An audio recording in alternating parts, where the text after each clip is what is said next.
Okay, आपण नवीन topic म्हणजे same याच्यामध्ये आपण नवीन टाईपचा प्रॉब्लेम आपण बघणार आहोत. न्यू टाईपचा प्रॉब्लेम म्हणजे हा मल्टिपल कॉन्ट्रॅक्टवाला प्रॉब्लेम आहे. Contract at Mumbai and contract at Thane. म्हणजे ॲक्च्युली करंट प्रॉब्लेममध्ये आपल्याला दोन कॉन्ट्रॅक्ट आपल्याला प्रोव्हाइड केलेले आहेत. दोन्ही कॉन्ट्रॅक्टची इन्फॉर्मेशन आपल्याला प्रोव्हाइड केलेली आहे, सेपरेट इन्फॉर्मेशन आपल्याला प्रोव्हाइड केलेली आहे. म्हणजे हा मल्टिपल कॉन्ट्रॅक्ट टाईपचा प्रॉब्लेम आहे. ओके, मल्टिपल कॉन्ट्रॅक्ट टाईपचा प्रॉब्लेम आहे. Behram contractor. Okay, mister Behram contractor. पार्टीचं नाव आहे mister Behram contractor. In the books of mister Behram contractor आपण एंट्री करणार आहोत. Contract account for the year end date 31 March 1998. Okay, दोन कॉन्ट्रॅक्ट आपल्याला प्रोव्हाइड केलेत. मग जेव्हा तुम्हाला मल्टिपल कॉन्ट्रॅक्ट जेव्हा प्रोव्हाइड केला जातो तेव्हा तुम्ही दोन सेपरेट कॉलम प्रिपेअर करायचे एकाच कॉन्ट्रॅक्ट अकाउंटमध्ये. Contract at Mumbai. Okay, Mumbai rupees. आणि contract at Thane. Thane rupees. Okay, अशा पद्धतीने एकाच कॉन्ट्रॅक्ट अकाउंटमध्ये दोन कॉन्ट्रॅक्ट आपण इथे प्रिपेअर करणार आहोत, मुंबई अँड ठाणे. ओके, अशा पद्धतीने आपण प्रिपेअर करणार आहोत. ओके, जी कॉन्ट्रॅक्ट प्राईस आहे ती तुम्ही इथे आता मेन्शन करणं, इथेच तुम्ही वरती मेन्शन केले तरी सुद्धा चालेल. ॲक्च्युली कॉन्ट्रॅक्ट प्राईस बघा, मुंबई कॉन्ट्रॅक्टची आपल्याला प्रोव्हाइड केले 10 लाख आणि ठाणे कॉन्ट्रॅक्टची दिलेली आहे 15 lakh.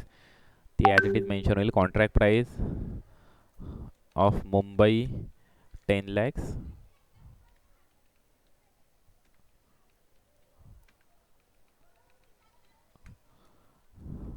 And Thane rupees 15 lakhs.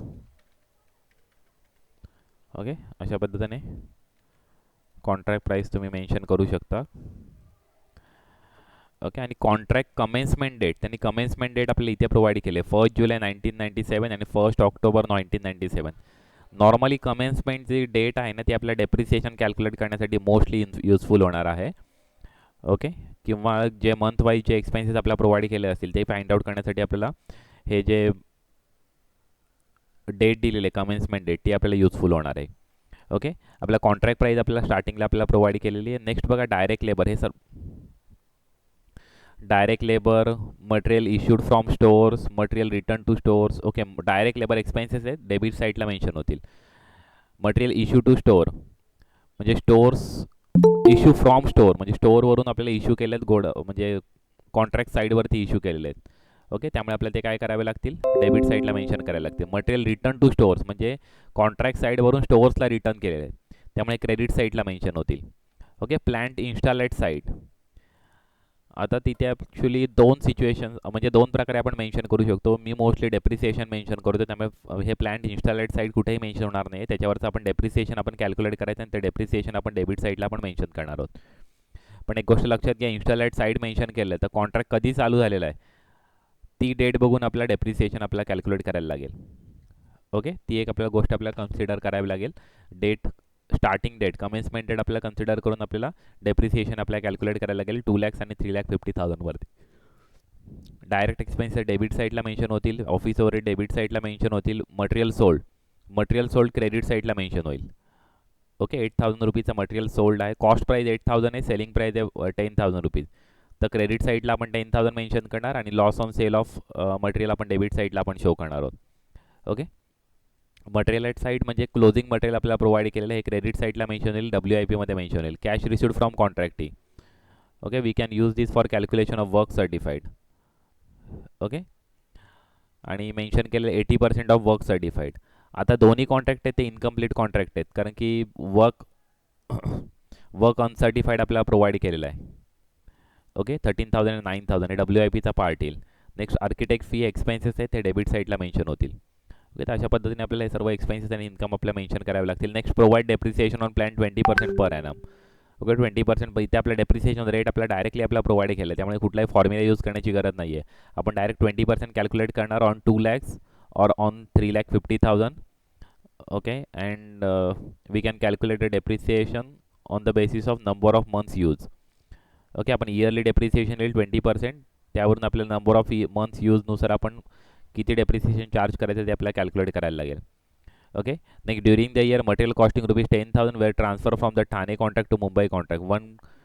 Material transfer from one contract to another contract आपल्याला मेन्शन केलं. तर सेम सिच्युएशन जसं आपण डिपार्टमेंटल ट्रेडिंग अकाउंटमध्ये आपण मेन्शन करत होतो की एका कॉन्ट्रॅक्टवरून एका डिपार्टमेंटवरून दुसऱ्या डिपार्टमेंटला ट्रान्सफर झालं कधी मटेरियल, तर आपण काय करायचं, ज्या डिपार्टमेंटला ट्रान्सफर होतोय त्याला डेबिट आणि ज्या डिपार्टमेंटमधून ट्रान्सफर होतोय त्याला क्रेडिट. तर सेम सिच्युएशन कॉन्ट्रॅक्टला सुद्धा सेम. मटेरियल रिसीट ज्या डिपार्टमेंटला होणार आहे, ज्या कॉन्ट्रॅक्टला मटेरियल रिसिव्ड होणार आहे त्याला डेबिट मेन्शन करायचं आणि ज्या कॉन्ट्रॅक्टवरून मटेरियल ट्रान्सफर होणार आहे त्याला क्रेडिट करायचं. अशा पद्धतीने हा आपल्याला एंट्री करावी लागेल. You are required to prepare contract account of Mumbai and Thane contracts. Okay, Mumbai and Thane कॉन्ट्रॅक्टचं आपलं कॉन्ट्रॅक्ट अकाउंट आपल्याला प्रिपेअर करायला सांगितलेलं आहे.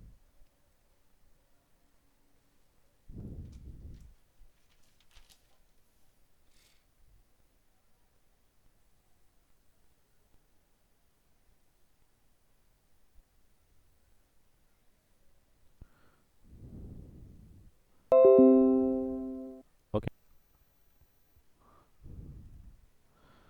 ओके तर आपण प्रिपेअर करायचं आहे. बघा, जेव्हा मल्टिपल कॉन्ट्रॅक्ट असेल तेव्हा आपण दोन सेपरेट आपण कॉलम एकाच कॉन्ट्रॅक्ट अकाउंटमध्ये आपण प्रिपेअर करू शकतो, ही एक गोष्ट लक्षात ठेवा. पण जेव्हा कंटिन्युअस कॉन्ट्रॅक्ट असतो तेव्हा अशा पद्धतीने आपल्याला प्रिपेअर करायचं नाही आहे. आणि एस्टिमेटेडच्या वेळेस सुद्धा आपल्याला अशा पद्धतीने प्रिपेअर करायचं नाही आहे. फक्त जेव्हा मल्टिपल कॉन्ट्रॅक्ट असेल तेव्हा आपण एकाच कॉन्ट्रॅक्ट अकाउंटमध्ये दोन सेपरेट कॉन्ट्रॅक्टचे कॉलम आपण प्रिपेअर करू शकतो आणि आपण मेन्शन करू शकतो ॲक्च्युली. ओके, तर ती एक गोष्ट लक्षात ठेवा. Okay okay, let's start actually for solving. Contract price आपल्याला कुठे मेन्शन करायचे नाही, ते आपण इथे हेडिंगला आपण मेन्शन केली ॲक्च्युली इन्फॉर्मेशन म्हणून. It is also not compulsory to mention here actually contract price, but for the information purpose you can mention here the contract price. Okay, next, direct labor, you can mention it to the debit side of contract account to direct labor.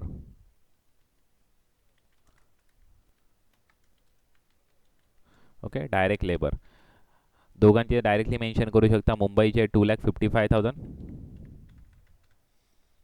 आणि ठाण्याच्या mention केलेले आहेत 1,82,000.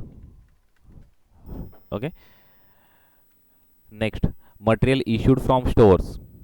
Okay, त्यामुळे receipt of material आहे ते debit साईडलाच mention होईल. To material received from stores. Okay, material received from stores. Okay, amount 2,20,000 and 2 lakhs. 2,20,000 and 2 lakhs. Okay, next आहे material return to stores. Material return आहे तर क्रेडिट साईडला mention होतील material return to stores. Credit साईडला by material return to store, by material return to stores. Mumbai 10,000 and Thane 15,000. 10,000 and Thane 15,000. Okay, next, plant install at site. आता plant install at site मी plant कुठे mention करणार नाही, फक्त debit साईडला इथे डेप्रिसिएशन मेन्शन करीन. To depreciation on plant. Depreciation calculate करून घ्या आणि ते आपल्याला इथे मेन्शन करायचं. तर इथे मी डेप्रिसिएशन ॲक्च्युली कॅल्क्युलेट करून घेतो. आता फॉर्म्युला वगैरे काही मेन्शन करण्याची गरज नाही आहे. डेप्रिसिएशन आपला डायरेक्ट 20% कॅल्क्युलेट होईल मुंबई आणि ठाणे.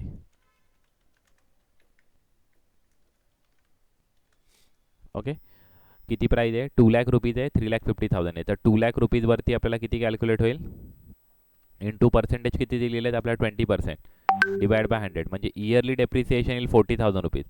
पण मुंबई कॉन्ट्रॅक्ट आपला कधीपासून चालू झालेलं आहे, 1 जुलैपासून चालू झालेलं आहे. त्यामुळे मंथ्स काउंट करा. जुलै, August, September, October, November, December, जानेवारी, फेब्रुवारी, मार्च. 9 मंथ्स आहे आपला यूज झालेला आहे प्लॅन्ट.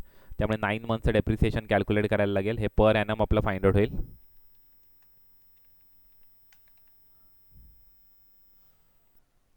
पर ॲनम आपलं फाइंड आउट होईल. हे 40,000 आलं. आता मंथली आपलं फाइंड आउट करायचं आहे. डिवाइड बाय 12 इंटू 9, म्हणजे 30,000 आपलं डेप्रिसिएशन आपलं युजफुल येईल मुंबईसाठी. ओके, तर इथे मुंबईसाठी डेप्रिसिएशन मेन्शन येईल 30,000. ओके, आणि 3,50,000चा प्लॅन्ट युजफुल आहे, यूज केलेला आहे ठाण्याला 3,50,000. त्यामुळे डेप्रिसिएशन आपला कॅल्क्युलेट होईल 3,50,000 इंटू 20 डिवाइड बाय 100, म्हणजे पर ॲनम येईल 70,000 पर ॲनम येईल. ओके, पर इयर येईल. पण किती महिने यूज केले ते फाइंड आउट करा. 1 ऑक्टोबरपासून आहे. ऑक्टोबर, नोव्हेंबर, डिसेंबर, जानेवारी, फेब्रुवारी, मार्च म्हणजे 6 मंथ यूज केलेला आहे. ओके, त्यामुळे इथे 6 मंथ डेप्रिसिएशन आपल्या कॅल्क्युलेट होईल. 70,000 डिवाइड बाय 2, 35,000 आपलं डेप्रिसिएशन येईल. ते आपलं मेन्शन होईल ठाण्या कॉन्ट्रॅक्टला 35,000. Okay, depreciation. Next direct expenses 40,000, 30,000. To direct expenses 40,000 and 30,000. Okay, next mention केलं office overhead. Office overhead 15,000, 10,000. To office overhead 15,000 and 10,000. Okay, next आहे material sold. Material sold credit साईडला येईल. बाय मटेरियल सोल्ड कुठल्या कॉन्ट्रॅक्टचं sold केलेलं आहे? मुंबईचं sold केलेलं आहे, 10,000 रुपीजला सोल्ड केलं, त्यामुळे इथे मेन्शन होतील 10,000 रुपीज. ओके, आणि डेबिट साईडला मेन्शन होईल to loss on material sold. Okay, loss on material sold Mumbai कॉन्ट्रॅक्टचं आहे 2,000 लॉस आहे. ओके, त्यामुळे तो डेबिट साईडला आपण मेन्शन करणार आहोत. ओके, 10,000 रुपीजला सोल्ड केलं, पण त्याची कॉस्ट प्राईस होती 8,000 रुपीज, त्यामुळे लॉस जो आहे तो 2,000 रुपीज आपण डेबिट साईडला आपण मेन्शन केला. म्हणजे इनडायरेक्टली आपण 8,000चा इफेक्ट दिलेला आहे. 10,000 क्रेडिट, 2,000 डेबिट, म्हणजे 8,000चा आपण इफेक्ट दिलेला आहे. ओके, इथे 0. ओके, तसंच इथे पण 0. नेक्स्ट आहे मटेरियल ॲट साईट, म्हणजे क्लोजिंग WIP मेन्शन केलं, तर इथे आपण मेन्शन करूया WIP, बाय WIP. ओके, त्याच्यामध्ये material at site. Okay, material at site Mumbai contract 18,000 आणि ठाणे कॉन्ट्रॅक्ट 16,000. 18,000 आणि 16,000. ओके, नेक्स्ट आहे कॅश रिसिव्ड फ्रॉम कॉन्ट्रॅक्ट. ह्या इन्फॉर्मेशनवर आपण वर्क सर्टिफाईड आपण कॅल्क्युलेट करणार आहोत, आणि ते आपण WIPच्याच ठिकाणी आपण मेन्शन करणार आहोत वर्क सर्टिफाईड. तर वर्क सर्टिफाईड आपण पहिल्यांदा कॅल्क्युलेट करून घेऊया.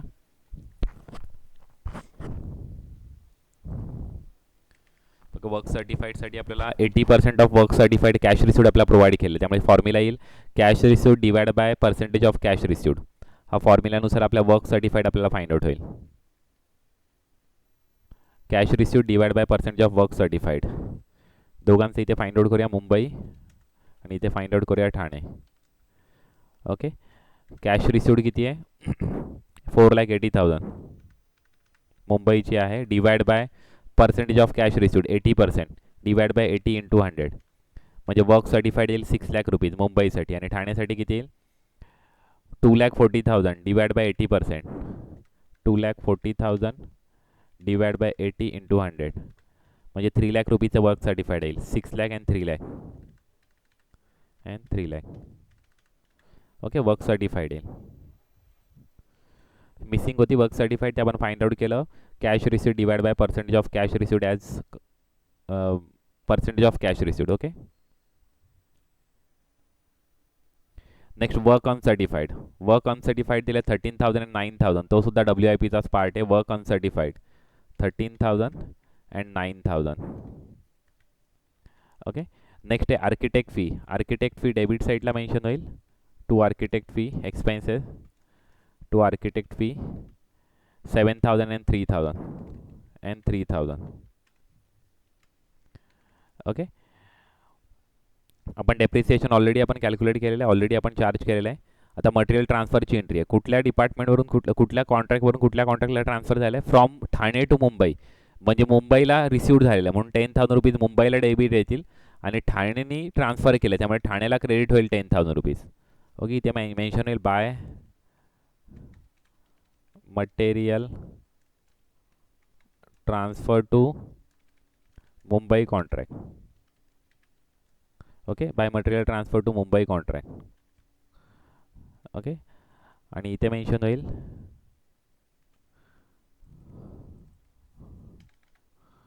To material transfer from Thane contract. Okay, amount 10,000. Okay, ज्या कॉन्ट्रॅक्टला मटेरियल रिसीव्ह झालं त्या कॉन्ट्रॅक्टला डेबिट आणि ज्या कॉन्ट्रॅक्टवरून मटेरियल ट्रान्सफर झालं त्या कॉन्ट्रॅक्टला क्रेडिट.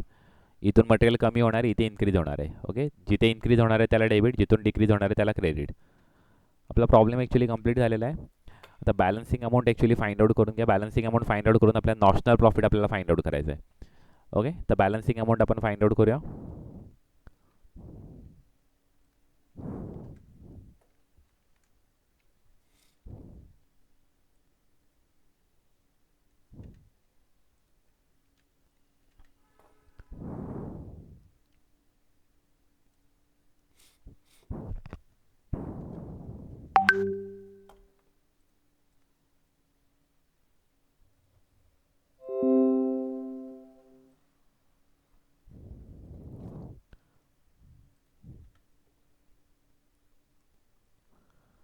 एका कॉन्ट्रॅक्टचा लॉस येतोय, ठाण्याचा लॉस येतोय. ओके, 4,60,000 येत आहेत ना. 4,60,000 म्हणजे इथे पण 4,60,000 मेन्शन होतील. ओके, आणि इथे डिफरन्स अमाऊंट येईल 4,60,000 minus 3,50,000. 4,60,000 minus 3,50,000. Okay, balancing amount येते 1,10,000. त्याला आपण मेन्शन करणार आहोत by profit and loss account. Loss असेल तर आपण तो डायरेक्ट आपण P&L अकाउंटला आपण ट्रान्सफर करणार आहोत. ही बॅलन्सिंग अमाऊंट आहे by profit and loss account. Okay,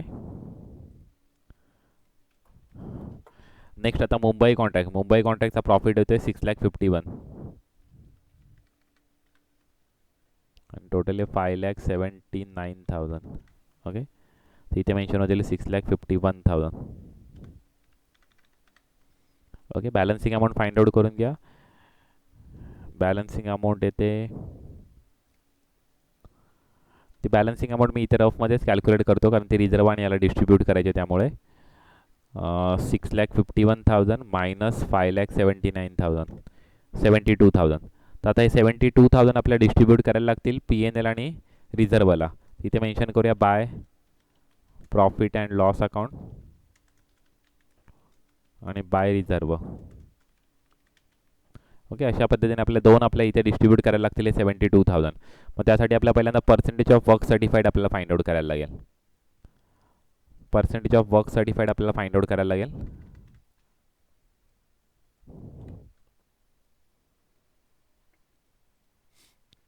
okay, work certified आहेत 6,00,000 रुपीज आणि कॉन्ट्रॅक्ट प्राईज आहे 10,00,000 रुपीज म्हणजे 60% येतील. Okay, 6,00,000 rupees percentage of work certified divide by contract price 10,00,000. Okay, into 100 60% येईल आपलं. ओके, 60% आहे त्यामुळे आपल्याला 2/3 आपल्याला ट्रान्सफर करायला लागेल P&Lला. ओके, त्यामुळे हाच फॉर्म्युला येईल 2/3 into notional profit into cash receive divide by work certified. आपला नॉशनल प्रॉफिट आला आहे 72,000. ॲक्च्युली इथे मेन्शन होईल 2 नॉशनल प्रॉफिट आणि हे बाय मेन्शन होणार नाही ॲक्च्युली, बाय. ओके,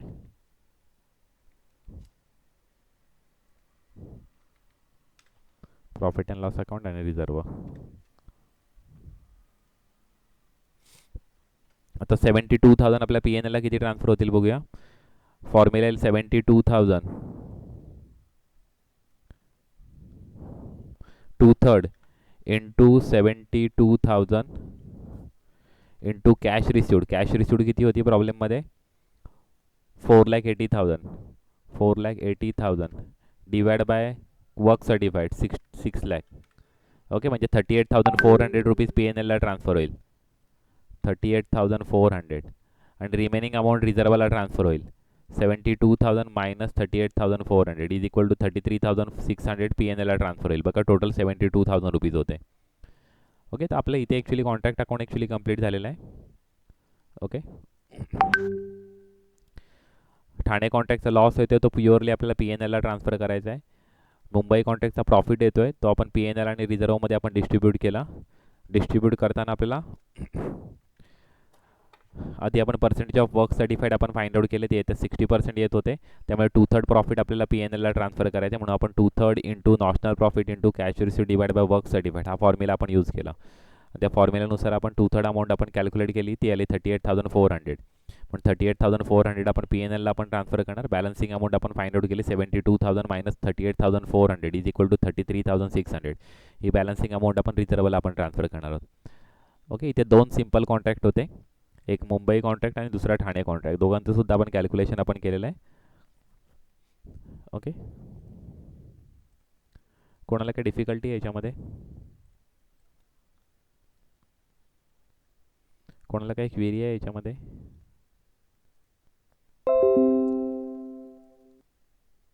सर ते 2/3 सांगा ना, समजलं नाही. ओके, बघा गोष्ट लक्षात ठेवा, हे जे 2/3 1/3 सांगितले ना, मी जे काल जे रूल सांगितले ना, तेच रूल आहे ते सर्व. बघा काय काय रूल आहेत ते रूल्स मी पुन्हा एकदा सांगतो. आपण नॉशनल प्रॉफिट आपण कॅल्क्युलेट करतो इनकम्प्लीट कॉन्ट्रॅक्टचा. त्याला आपण नॉशनल प्रॉफिट आपण का नाव देतो? कारण ते कन्फर्म नाही आहे.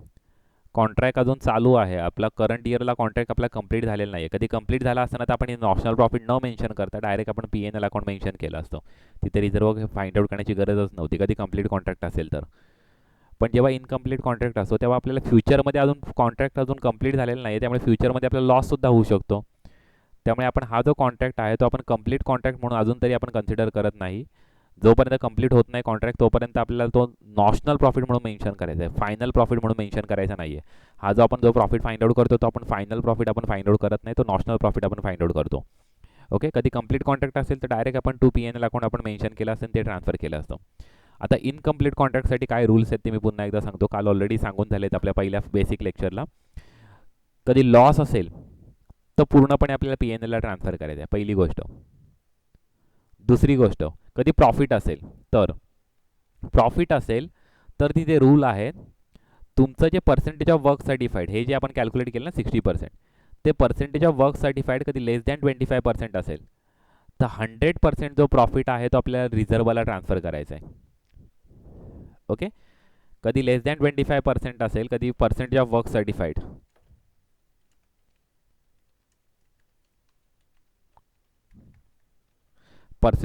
सर्टिफाईड कधी लेस दॅन 25% असेल तर आपल्याला 100% जो प्रॉफिट आहे तो रिझर्वला ट्रान्सफर होईल. ओके, 100% जो प्रॉफिट असेल तो रिझर्वला ट्रान्सफर होईल. दुसरी गोष्ट,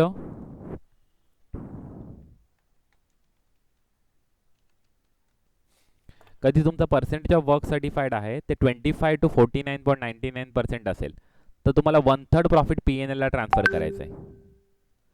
ओके, 1/3 प्रॉफिट तुम्हाला P&Lला ट्रान्सफर करायचं आहे.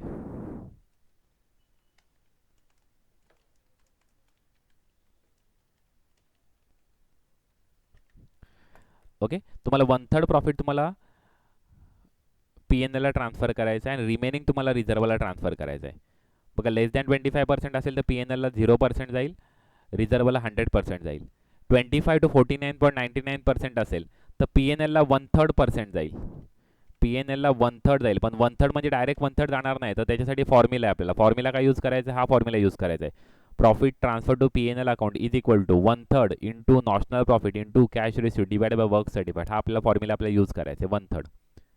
आणि तुमचा कधी पर्सेंटेज ऑफ वर्क सर्टिफाईड ते मोर दॅन कधी 50% असेल, म्हणजे 50% और मोर दॅन 50% असेल तर P&Lला तुम्हाला 2/3 अमाऊंट ट्रान्सफर करायची आहे. पण आणि रिझर्वला बॅलन्स अमाऊंट, रिझर्वला बॅलन्स जी बॅलन्स येईल ती आपल्याला मेन्शन करायची रिझर्वला. ओके, रिझर्वला बॅलन्स अमाऊंट मेन्शन होईल. बॅलन्स म्हणजे किती? जशी आपण इथे कॅल्क्युलेट केली ती, ही आली 2/3 अमाऊंट, ही आली तर balancing amount total notional profit एवढा होता 72,000 मायनस P&Lला ट्रान्सफर केलं 38,400. रिमेनिंग अमाऊंट आपल्याला रिझर्वला आपल्याला मेन्शन करायची 33,600. ओके, तर अशा पद्धतीने आपल्याला कॅल्क्युलेट करायचं आहे. ओके, हे ॲक्च्युअली रूल्स आहेत. हे रूल्स आपल्याला प्रोव्हाइड केले आहेत आपल्याला कॉन्ट्रॅक्ट ॲक्टमध्ये. हे म्हणजे कॉन्ट्रॅक्ट जेव्हा असेल तेव्हा तो नॉशनल प्रॉफिट जो फाइंड आउट होतो त्याचा प्रॉफिट डिस्ट्रीब्युशनसाठी हे रूल्स आहेत. ओके, प्रॉफिट किती ट्रान्सफर करायचा ते या गोष्टीवरती डिपेंड करतं. तुमचा वर्क सर्टिफाईड किती पर्सेंट आहे त्यावरती. तुमचं वर्क सर्टिफाईड लेस दॅन 25% असेल तर 100% रिझर्वला ट्रान्सफर होईल तो टोटल प्रॉफिट. 25 to 49.99% असेल तर 1/3 ट्रान्सफर होईल आणि मोर दॅन 50% असेल तर 2/3 ट्रान्सफर होईल. तर आत्ताची आपली सिच्युएशन होती मोर दॅन 50% होता, कारण पर्सेंटेज ऑफ वर्क सर्टिफाईड आपला किती येतोय 60% येतोय. त्याच्यासाठी आपण फॉर्म्युला काय यूज केला, work certified divide by contract price into 100. Work certified आपला 6 लाख रुपीज आहे, डिवाइड बाय कॉन्ट्रॅक्ट प्राइस आहे 10 लाख रुपीज इंटू 100. आपला 60% आपल्याला पर्सेंटेज ऑफ वर्क सर्टिफाईड येतात. मग जेव्हा 60% आहे म्हणजे तो या केसमध्ये मोडतोय. ओके, 50% वाला केस, मोर दॅन 50% वाला केसमध्ये मोडतोय, तेव्हा 2/3 प्रॉफिट आपल्याला पी&एलला ट्रान्सफर करायचं आणि बॅलन्स रिझर्वला. तर ही 2/3 फाइंड आउट केली. 2/3 फाइंड आउट करण्यासाठी profit is equal to 2/3 into notional profit. कारण नॉशनल प्रॉफिट आपला किती आहे, 72,000 into cash received. Cash received किती आहे, इथे दिलेली आपल्या cash received 4,80,000 divide by contract, divide by work certified. Work certified आपण इथे आपण फाइंड आउट केलेत. वर्क सर्टिफाईड आहे 6 lakh rupees. Okay, work certified आहे 6 लाख रुपीज. ओके, त्यामुळे इंटू 6 लाख रुपीज हा आपण फॉर्म्युला यूज करून आपण हे प्रॉफिट ट्रान्सफर टू पी&एल आपण फाइंड आउट केले. बॅलन्सिंग अमाऊंट आपण रिझर्वला आपण ट्रान्सफर केली. ओके, अजून कोणाला काही कन्फ्युजन आहे?